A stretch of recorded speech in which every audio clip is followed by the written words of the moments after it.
Hello, good afternoon. Thank you.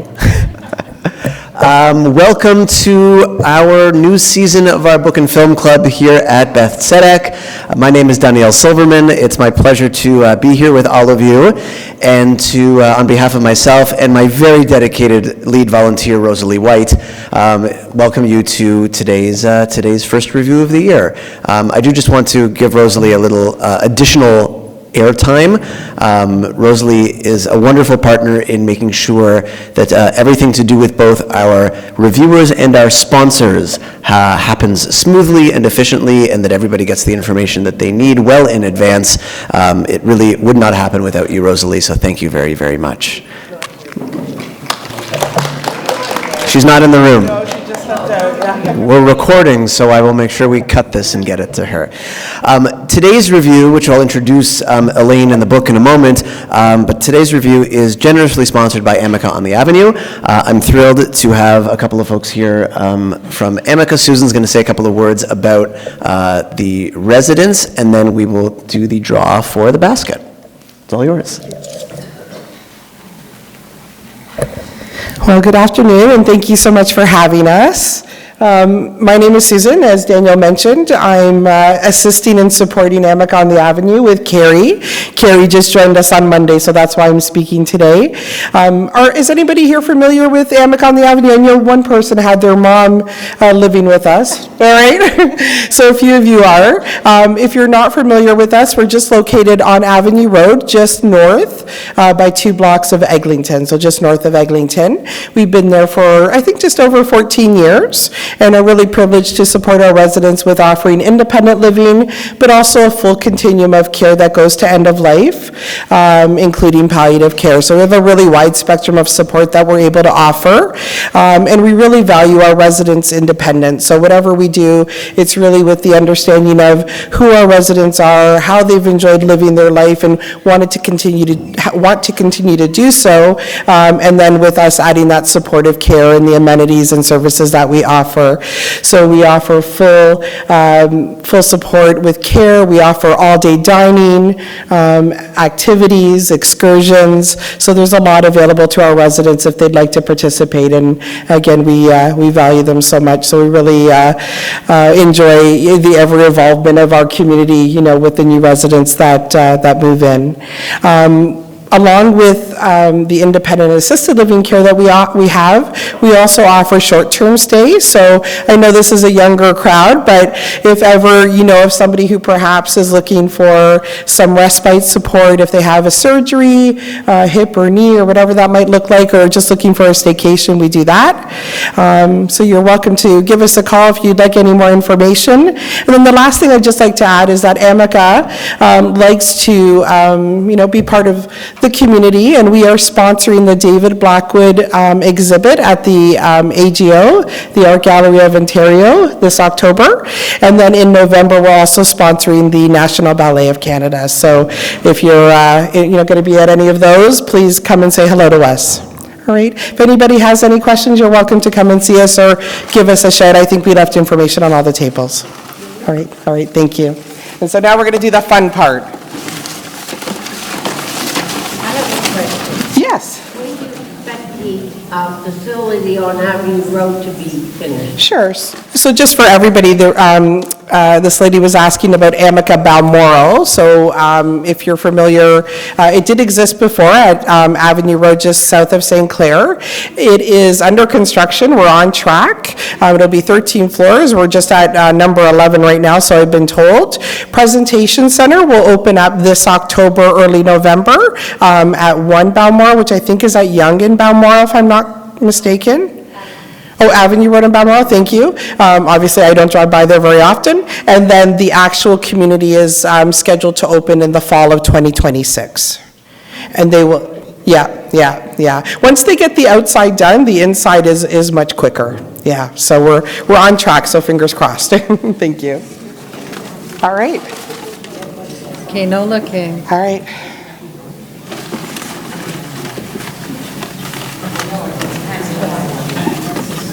Okay, it was somebody who folded that very exotic fold.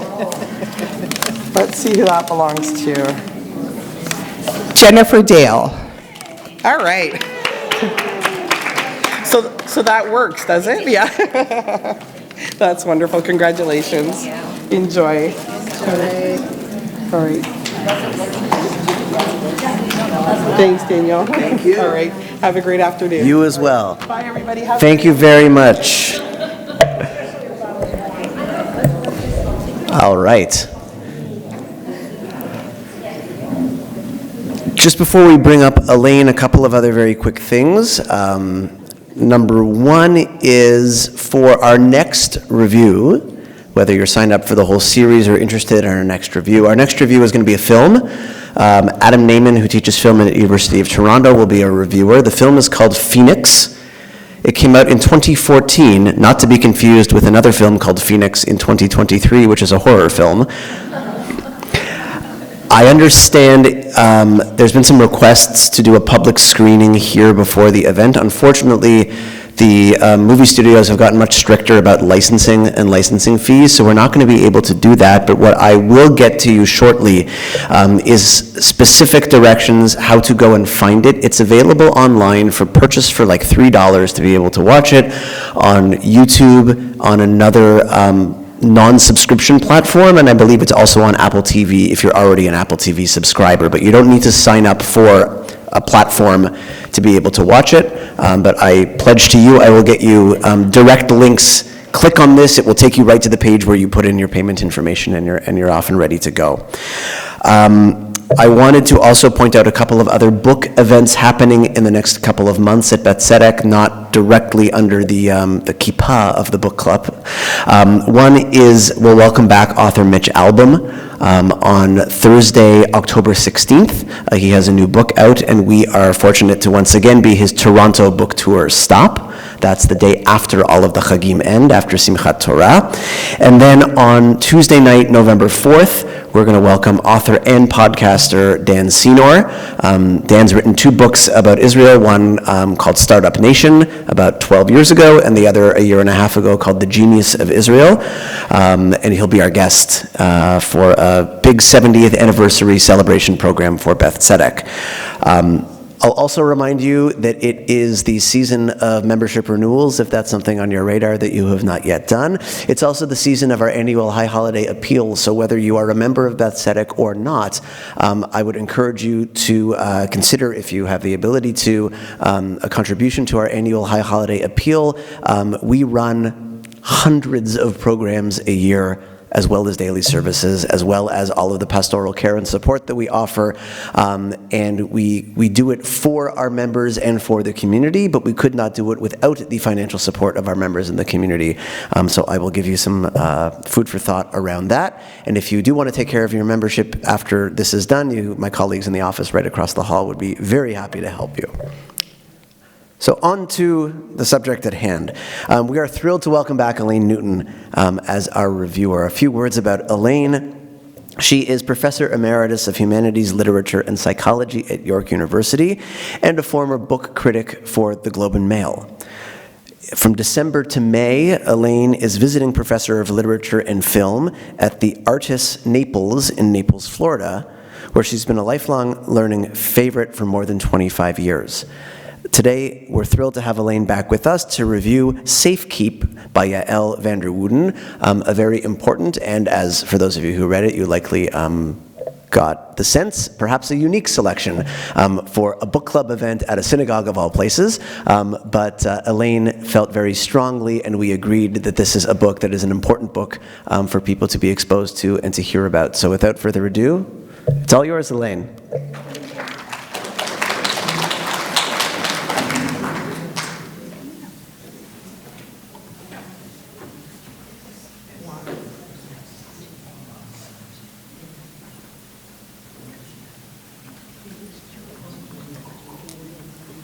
Thank you, Dan. You're welcome.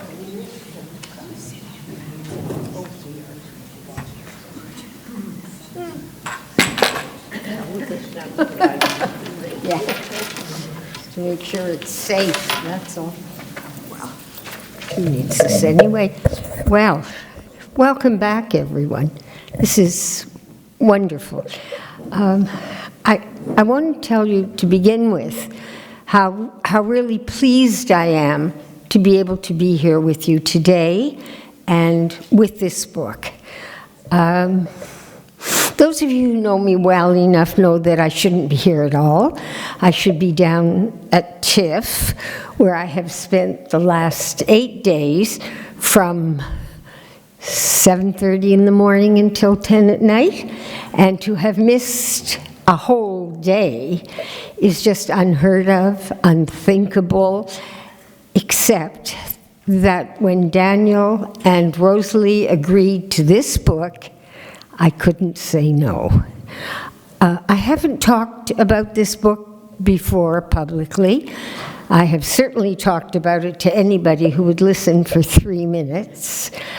I will make no pretensions here.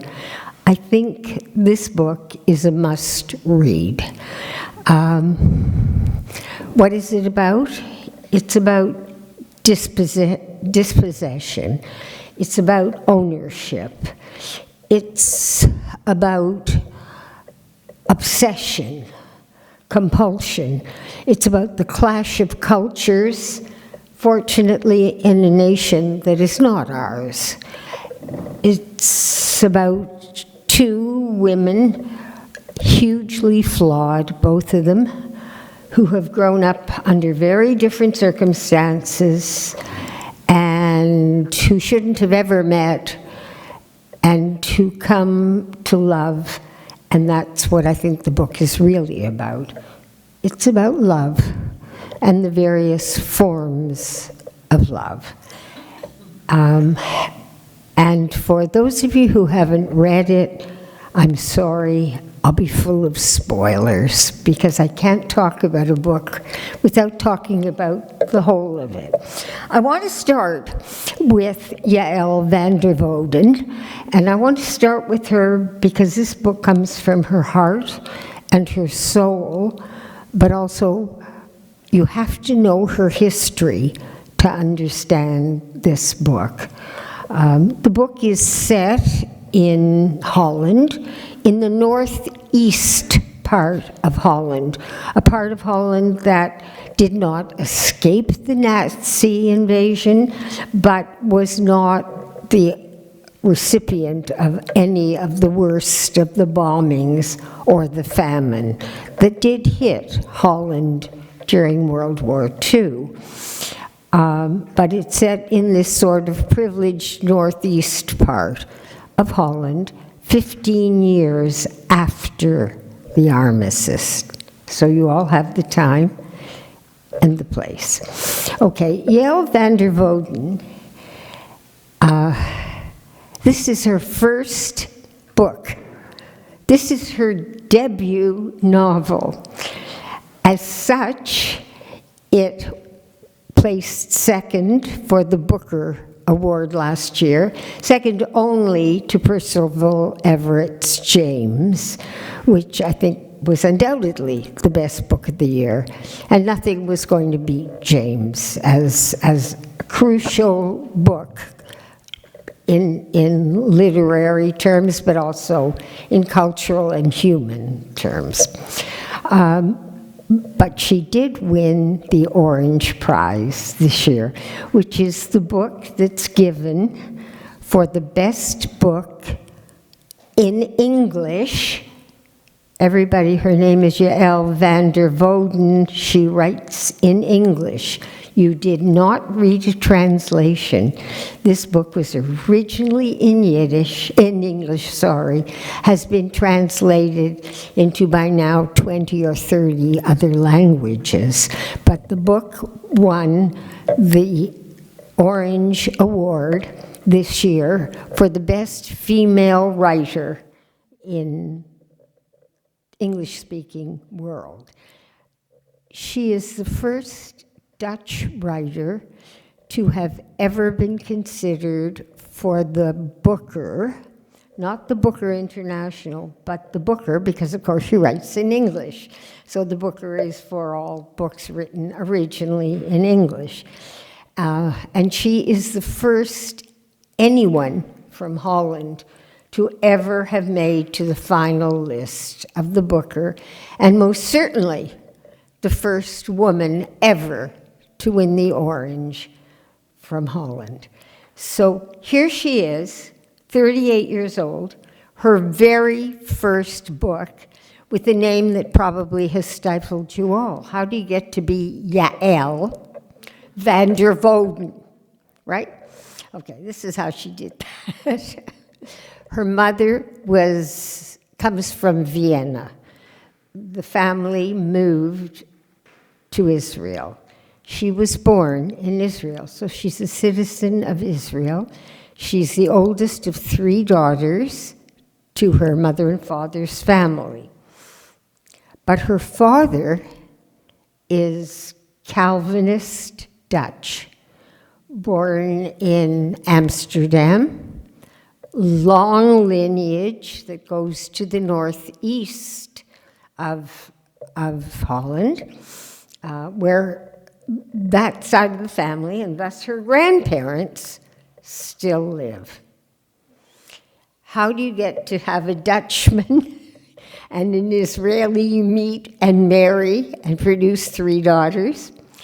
They were animators, that is, the ones who bring alive drawing to the screen or to TV. And they met at college in Amsterdam. They met again several years later, already knowing each other, and they met to work on a project that was being done in Israel, an animated movie for Israel TV. And they fell in love all over again and married and stayed there for 11 years. So Yael grew up until she was 11 in Israel. Language, her first language is English. Why? Her father spoke Dutch, her mother spoke Hebrew, but they both had enough English to speak to each other in English, and therefore English is her native language. Isn't that interesting? So when she moved with her family, and the family moved because the world of animation and so on was really based in Europe, and there was a family in Holland, and Holland was a better skip and jump away to either America or London or wherever the animators were needed. So they moved back to the family estate, a big, huge, old, rambling house in northeastern, is this starting to sound familiar to you? In northeastern Holland. Now think of this little girl, she's 11. She's short. Her mother's Israeli. She's sort of round. She has dark black hair. She has big, huge, wonderful brown eyes. She speaks English, has no Dutch at all, has a tiny, tiny bit of French, some German, but no Dutch. Anyway, at 11, she moves to Holland, and there she is, the loneliest, isolated kid ever. She can't talk to people. She is absolutely different from any other little 11-year-old anywhere. Moreover, the family is in an isolated part of Holland where they talk about the neighbor being the person who's the closest you can drive to. It's the woods of Holland. It's a wonderful part of Holland if you haven't been to that part, the north. But there she is, shy, English-speaking, with a language that I can tell you, even if you speak German, which is the closest you get, you can barely understand. The only people I know who can understand Dutch are people born in South Africa. The Afrikaans language is close to that. And so she was alone all of the time, and she grew up alone, and she grew up silent, and her whole life was spent on her bicycle going up and down in the woods and so on. At school, she was bullied. She looked totally different to that tall, slim, blonde nation of Dutch children. And they teased her constantly. But what they called her mostly was Anne Frank. And she looked, we have pictures of her as a kid. She looked just like Anne Frank, with the bangs and the dark hair that was straight and the round little body of a not yet teenager.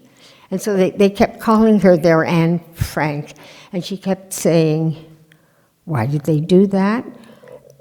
Oh, well, her mother used to say to her all the time, because look how the Dutch cared for Anne Frank and saved her, and so, but of course nobody saved Anne Frank. She died in the camps. So what they're calling her is a dead little girl, and she knows that.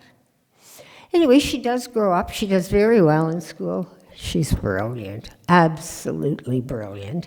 She grows up at school, gets her BA in comparative literature, because by now she can read everybody in 3 or 4 languages. And she became a translator for a while. She didn't like that, so she went back to school, got a creative writing degree, and now teaches at the University of Utrecht. So she's a professor at the University of Utrecht. This is her first novel, but not her first published work. 2 things that I've read of hers are probably the 2 things that made her famous, because both of them appeared initially in her native language, which is English. And so one was in the New Yorker and one was in the London Times. The first is an article that says, I do not read the story of Anne Frank. And she talked about why she doesn't, and about the whole narrative that misleads everyone to what really happened to the Jews in Holland during the Second World War. And the second was, and you'll recognize this, a story of 3 sisters, and it could be 2 brothers and a sister, who have dinner together, and one of the sisters brings a girlfriend with, who is indeed her girlfriend. And around the table, everyone else will have nothing to do with that girl. Now you see where some of this is coming from. She originally wanted to write her first novel in English and set it in London. So it didn't have any of the Holocaust story embedded in it as this book does. But in fact, it didn't work. And she knew it wasn't working. And she knew why. And she knew why because this book is very much about historical amnesia, about a whole nation that has, up until maybe the last 4 or 5 years, managed to suppress whatever they knew and keep, without lots of people ever knowing, what happened to the, and you're not going to believe this figure, I did not, 75% of the Jewish population of Holland that died in the camps. That is next to Poland, everyone. Holland. The Holland of Anne Frank, the Holland that Canada liberated, right? That's why we so love Holland. That's why we praise the tulips that grow up and down University Avenue, right?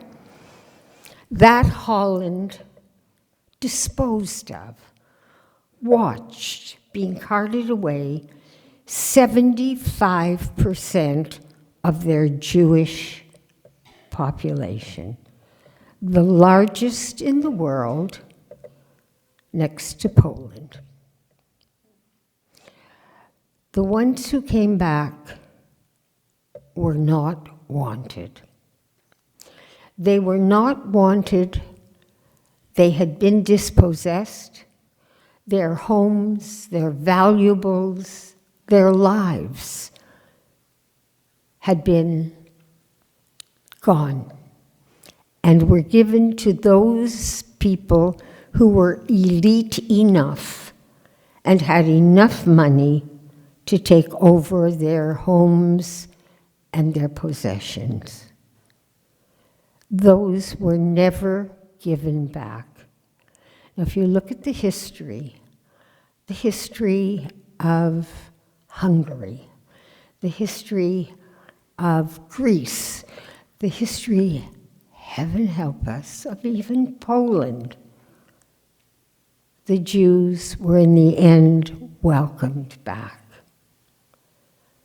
But it's very clear now historically that Holland did not want their Jewish population.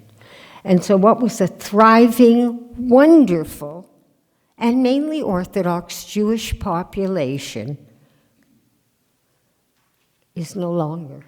There's a very diminished population today, right now, today. And certainly most of the other population understands they're different. They're strangers and don't understand what happened at all to that disappeared population that has left what? Swastikas all over tree trunks that have never been scraped off, that have left in absolute disrepair synagogues that are never used again, that has still left poverty. This book takes place now. Well, no, not really now, but in the aftermath.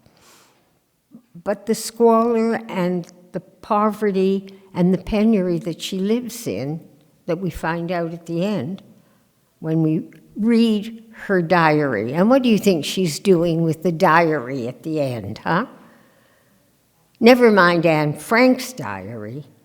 This is my diary of a young girl growing up. That's what she's trying to write. Now, it isn't her own story, of course. She's projecting way into history, but she's trying desperately to make history available so that Holland understands its complicity, so that the world knows its complicity. Not perpetrators, no, but people who went along. And they went along because we were different. We didn't fit in to what is essentially still an uptight, reverent Calvinist community. And that's what the book is seethingly underneath that poetic, erotic, weird surface, underneath the clarity of all of the prose on the page you read. That's the history that she's showing you, and she's showing it to you in a way that you can't turn your head. Now, if we don't turn our head, that means that anybody else who reads this book, who loves this book as I love this book, would have the same feeling and the same awareness.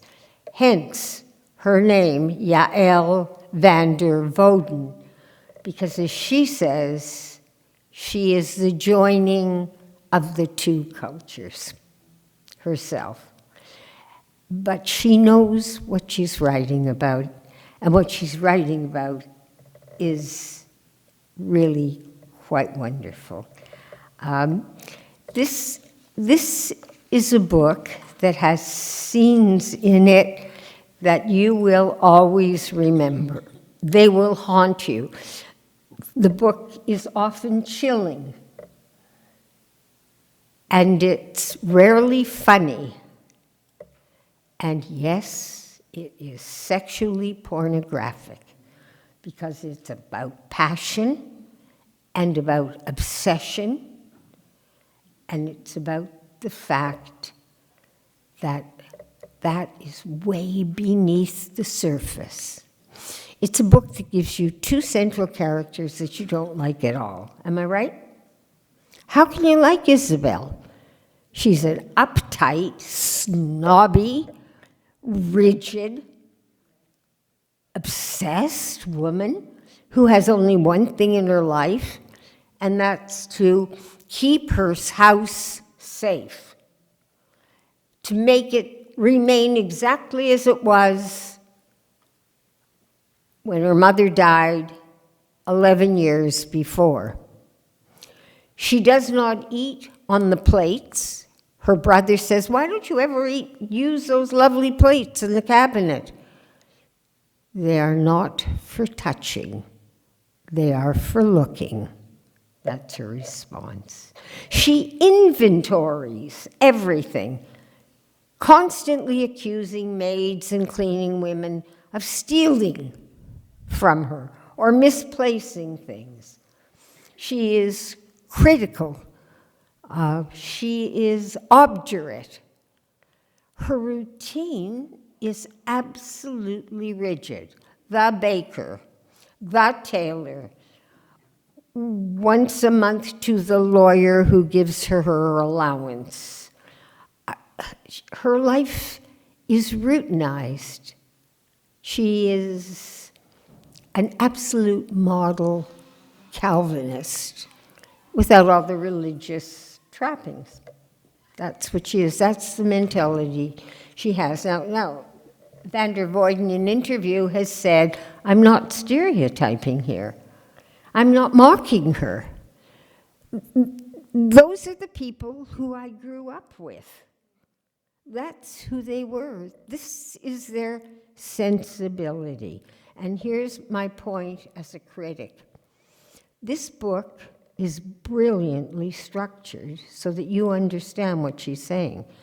It's structured in 3 parts, like a classical tragedy or drama. And the first 2 parts we see through the lens, but not the voice, of Isabel. What does this mean? This means that the author has removed herself from the book. You see the whole story and narrative in the first 2 parts from Isabel's perspective, through her eyes, her lens. She is our lens, but not the voice on the page. It's still what we call a tight third-person narration. And it's a real skill to come off with this, but she comes off with it very well. I mean, what you see is Isabel, her life, and the way Isabel's life works, correct? Yeah. But the third part twists like this, all of it. Because central to the third part is Eva's diary. And Eva's diary is, in fact, just part of the vision that we have in the third part. Because the third part, the lens is Eva's. Still the same third-person narrative voice, but now you understand Eva, who, by the way, wasn't so terrific to love either. And in fact, both of these women are difficult and flawed. And frankly, they're hard to like. Why? Because they make you uneasy. One is totally obsessed with all of her little shticklach, and the other is angry and cold, and you suspect her of being a pretender, of manipulating things. So you don't like either of these two characters at all, until slowly you do. And they don't like each other either. In fact, from the very first view of Eva, Isabel despises her. She knows who she is. Blonde hair, right. Blonde hair with black roots this high. Lady, oh no, look at her clothes. They're ill done and badly fitting and old.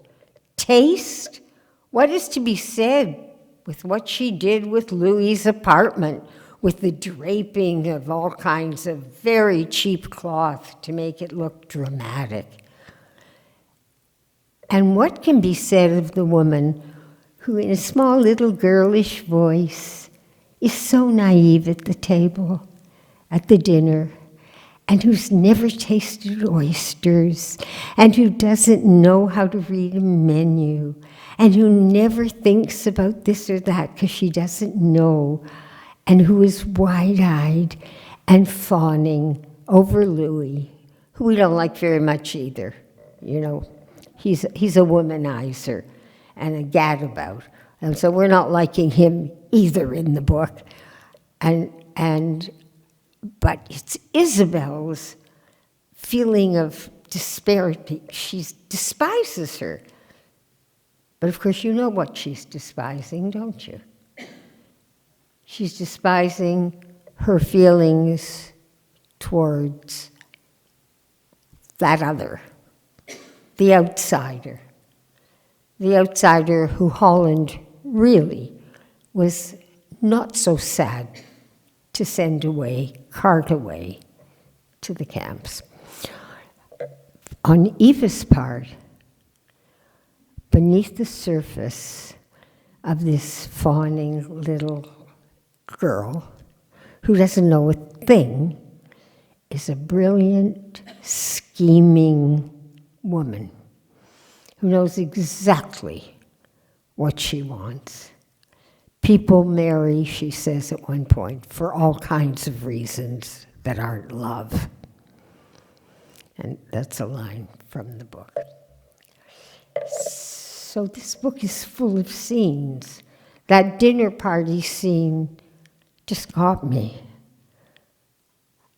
But there are other scenes that we're going to come to that in fact are so expressive that they leap off the page. And everything is a metaphor. So much for introduction. Okay, so the book opens with Isabel. Just remember, it's 15 years after the end of the Second World War. We're in northern Holland, pretty unscathed by the war. Isabel lives in a great, huge house. In the house, there are boxes of toys that she has no idea where they came from. And there are all kinds of lovely things. A beautiful cake knife, gorgeous platters, wonderful oven dishes, all kinds of beautiful things that were her mother's. And that it's her job to do what? Right, keep safe. This is her role. This is her whole life. Safekeeping. And the house feels weird to us. I don't know, I thought I was very close to reading Rebecca. You know, that book about the house. I think there's a sort of a haunting, ghost-like sense of that house. And of course, ghosts have inhabited that house. The original builder of that house is now a ghost in someone's mind. So the book begins with her doing what she loves to do. She's puttering in the soil, and she's planting. You know, the green thumb of the Dutch. This is one of the characteristics that we know. They make everything grow. They make tulips grow wildly. We go to Holland to see the blooms and so on. We go to Holland to visit the markets, the marvelous fruit and vegetables that grow in Holland. And we do visit Holland because we know it's a safe place. Nothing really evil happened in Holland in the historical memory. So the book opens with her digging and digging. Look at the metaphor. She's digging, and what does she find? A shard, a small piece of her precious plates. She doesn't have 6 intact. She's sure she has 6 intact, but she only uses one, the Yortzeit, if I may use this word, of her mother's passing. And once a year, she sits down and uses one plate for her mother. But when her brothers come over, she never uses those company plates because they can't be touched. Nothing is for touching. It's for keeping. So she has this shard. And as she's digging, we are told, it makes a hole through her glove. In other words, it pierces her. It gets to her. Now, what's that opening scene about? It's what's going to happen. Something is going to get to her, and a hole is going to be made. And she is going to understand eventually what she has said. And this was one of the sentences in the book that I had to turn away from because I was crying. She said, I didn't know. How could I have known? Nobody told me, she says in the book very late on. So that's the opening scene, is the metaphor. She's been pricked. There is a hole made. It will eventually grow bigger and bigger. And then that's the end of that scene. And then we get the scene where she organizes because she's a woman who has to be in charge. She's bossy. And she has to have everything her way. And she organizes that whole dinner party, as she does every dinner party. As she orders whatever relationship that she has with this neighbor cum lover who she hates to have him touch her, but actually she hates to have anybody touch her. She doesn't want to be touched. That's an intrusion on her skin and herself and what's underneath the skin and the self. She hates intimacy. So we don't like her very much. At the dinner party, her bon vivant wayward brother, Louis, brings this creature with the dyed hair, who of course clearly isn't blonde, clearly isn't one of us, who is knowledgeable about nothing, and who is obviously from poverty and suspiciously is probably a gold digger. Once they see the apartment, the way she's decked it out for Louis, we also know that she's cheap and has bad taste. And that's what we know about Eva, except for the bathroom scene in which for about a minute and a half, she's cold, she's brittle, and she's as smart as a whip.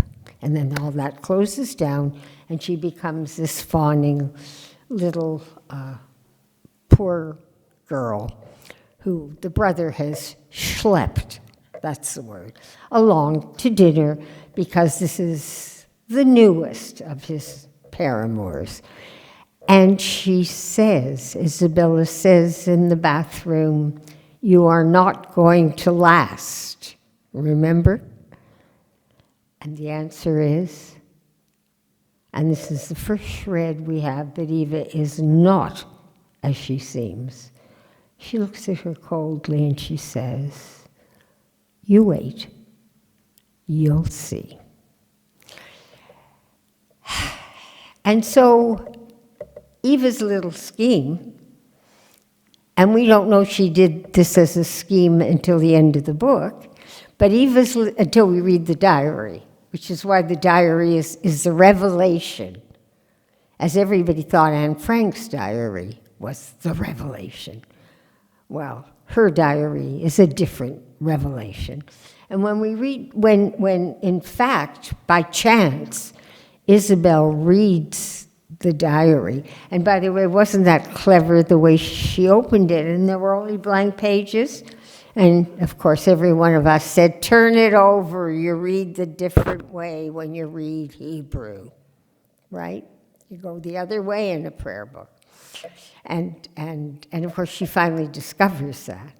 When she reads that, she gets the truth, that Eva has manipulated to be left at the house. This is her house. Who is this stranger? Why is she taking her mother's bedroom? How dare she? Why does she touch everything that is untouchable? It's not being kept safe if it's being touched. What's going on with this woman? And we're wondering too. I mean, she's very weird, is our Eva. And we don't know really what's going on until you hear one story. The story of a mother whose husband died in the camp, who comes back from the camp with her own numbered, and after trying everywhere to find her daughter, who was sent out to make her whole life at the age of 14, until that story comes out about the mother dragging her daughter, who then is only 14, to see a house, to knock at the door, to look in the window and see people at around a table and beautiful china, and pleading to be let in. And we have no idea about that, except that it's processing.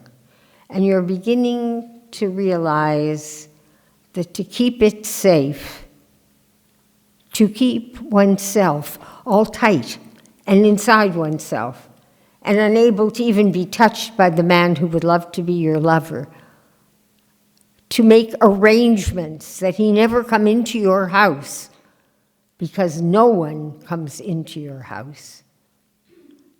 That woman is beginning to change, to fall apart.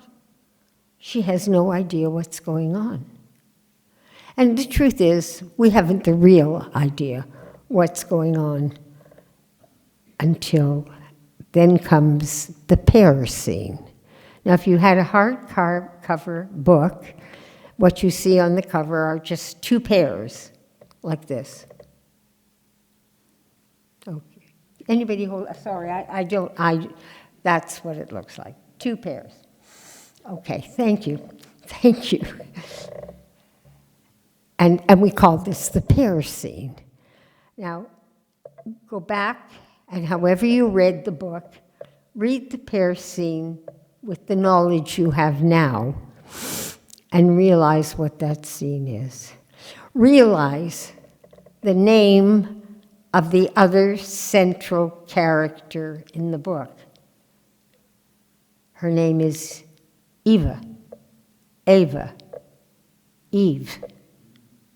Those are the pronunciations. We say Eve, the Dutch say Eva, The French say Eva. They're all the same name. Now, what do we know about Eve and fruit? These are not apples, but they are the pears that grow in Holland. And she's bought 2, not 3, not a bushel, not a bag, 2 pears, 1 for each of them. She puts them on the table and she says, be careful of the juice. They're very juicy. And Isabel doesn't know what to do with this pear. She's thrilled to eat it, but she knows it's going to be messy, and she can never be messy. And so she takes it upstairs, and there she looks at it and looks at it. It's a gift. It's an enticement. It's a seduction. And what she does is she gobbles it. She just gobbles it all down. And we are told the seeds, the rind, the stem, she leaves nothing. She wants all of it, every bit of it. And we are also told that it leaves a stain on her skirt that she can't rub out. Now, when you see that scene, after you've read the whole of the book, you've gone back to that scene, you see what kind of writing we're dealing with here, who this writer really is. Eventually, what had to happen, happens. Slowly, the 2 of them come together. And you watch as Isabel begins to unfold, as Isabel begins to have needs, to want, how safekeeping is not her only goal. In fact, she reaches out, and Eva responds. Now, we don't know if Eva's making this all up, if Eva's still negotiating to stay in the house. What we do know is that we now have 2 women who tentatively at first, but then eventually, vividly, tenaciously, of necessity, come together as lovers. And we have chapter 10. Now, I have to tell you, for those who said the book was pornographic, how the hell can you have chapter 10 in a book like that? I mean, overindulged, ridiculous, too much. It isn't too much, and it isn't overindulged. She wants you to feel. This is ultimately a book about the need to feel, to have Rahmanis. Okay, you don't like that word? Compassion. Compassio, to suffer with someone else. That's what it is. That's the Latin. Com with, passio, suffering. To have compassion, to feel for others. And eventually the 2 of them come together, except that Isabel still doesn't understand. But Louis is coming home, and Louis has decided he doesn't want any more of Eva. Get rid of her, he says on the phone to Isabel. And I'm bringing Mary. I've never met a girl like Mary, he says. He probably said that about every one of the women that he's been with for however the longevity of their relationship was. And so she's got to do something. And you have this now absolutely crucial leave-taking in two ways. First of all, Isabel can't let go. And Eva is starting to scheme, knowing she must let go. She must leave. She has to go. She's been kicked out. But it's Isabel now who is confounded by all of this. And in the leaving, dragging her suitcase down the stairs, it opens. And why is it so heavy with a few sticks of clothing from a woman who never had any clothes of her own? Why is it so heavy? Because there is cutlery and dishes and all kinds of things. Not the menorah. The menorah will come later, but it will be found in the basement. I thought that was a marvelous, marvelous touch. And when she finds it, Isabel sits and weeps and she polishes it. It's gray and musty and awful, but she makes it shine again. And that, again, one more metaphor in the book. And so they part, and they go their separate ways, except that Isabel can't stand it, and suddenly she has the diary. And with the diary, she has the truth. And the truth will set you free. And so she goes. She goes to Eva, and she sees the squalor. Well, that diary was just, first of all, it was a horror, a real horror, that a child should have gone through that. With all the truth nakedly there, and the updating of it to her life now, and the various innuendos that are all there in that clear, raw, short diary, which of course is the flip side of Anne Frank, after all.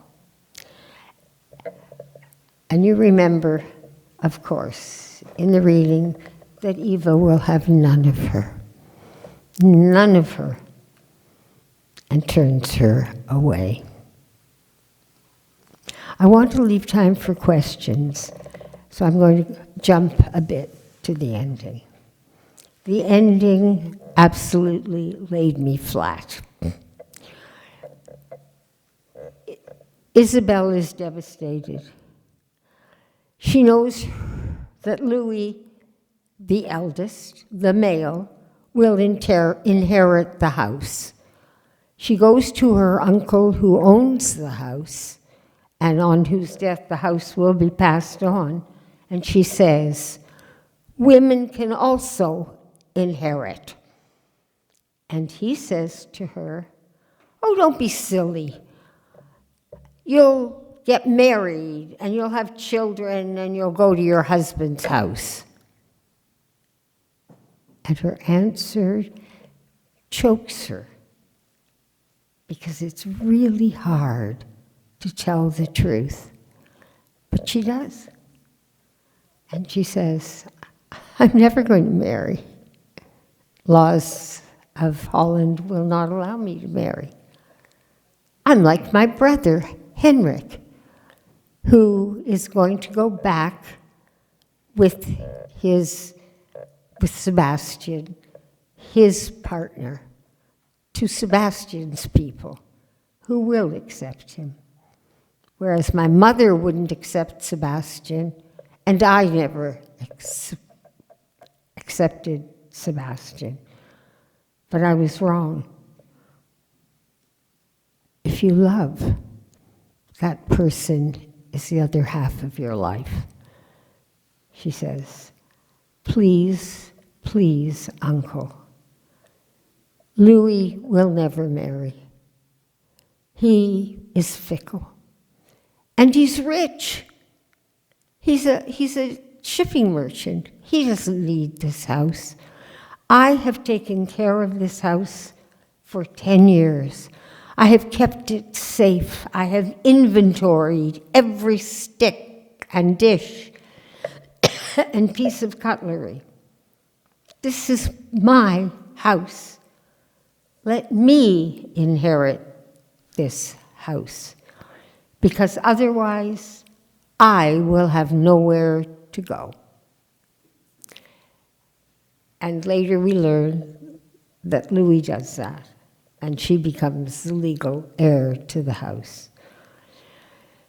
She has packed up everything that was on the list in the little diary book that Eva wanted. It is waiting for Eva to come and claim it. She has no hopes. And then one day, and it's a repeat of the original snow scene, the snow is falling, there's a rap at the door, and there stands Eva. But what is very important is what has happened the day before. The day before, when she got word that she was, in fact, going to inherit the house, she had packed up everything to give it to Eva. She had made up her mind that she would take it over there. She had gone to the bakery and the tailor, and she had done all of the things that are on her route. She had visited all of the places that, and the text reads, had mere meaning for her. And then she sees a building that had never had any meaning for her before. And it has the weirdest writing. She doesn't have a clue where these characters come from that make up the sentence. But she does see in Dutch underneath that it comes from Isaiah. And of course, as a good Calvinist, she has a Bible and she knows how to read it. So she goes home and she reads Isaiah 16:20 or whatever it is. And what it says is, this is a house of devotion. And suddenly she realizes she hasn't kept this house safe. Without love, without devotion, without care, polishing the silver, counting the spoons, making sure that nobody touches the furniture, that's not safekeeping. You keep things safe knowing that they belong. This doesn't belong to her. And then, of course, the next day, Eva, in the snow, knocks at the door to apologize for the ugly scene she had created. And of course, what Isabel says is, I want you here. And Eva misunderstands. What, you're giving me your house? No, I want you here with me. And there it is. Inclusiveness. A house of devotion, not of artifacts. There it is. And you think, do they live happily ever after, these two? Who knows? Who knows? But at least they're trying. In interview, Yael Van Der Wouden says, that's what I want to happen in the world. And after all, I'm the author, so that's the way I ended my book. Okay, questions. How long do I have?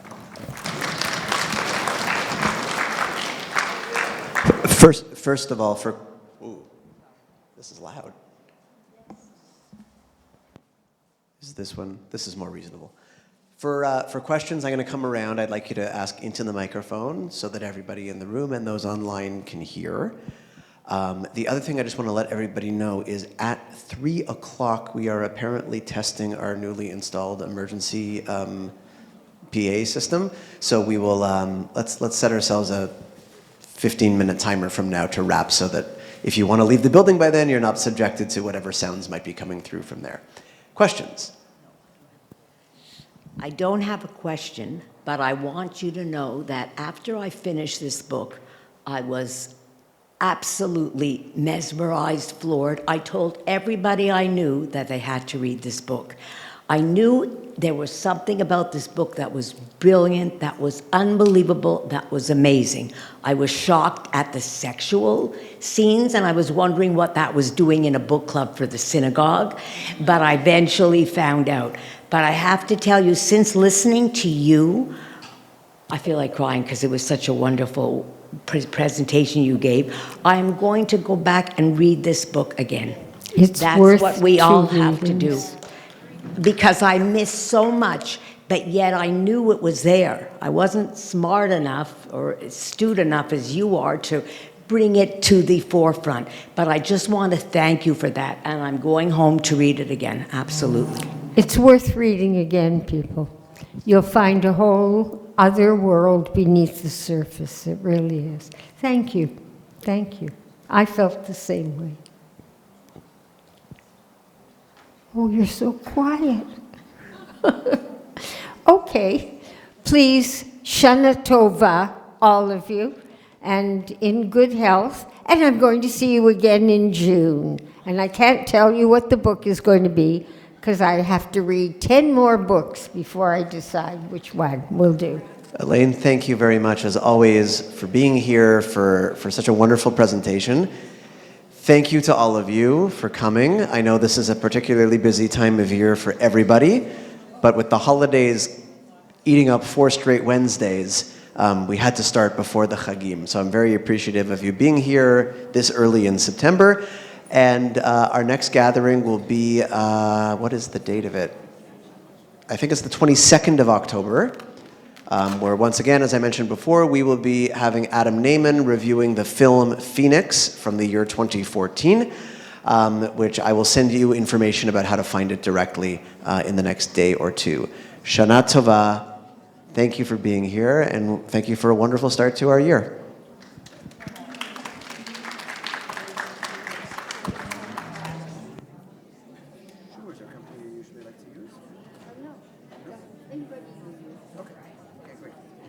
I'll tell them I'll be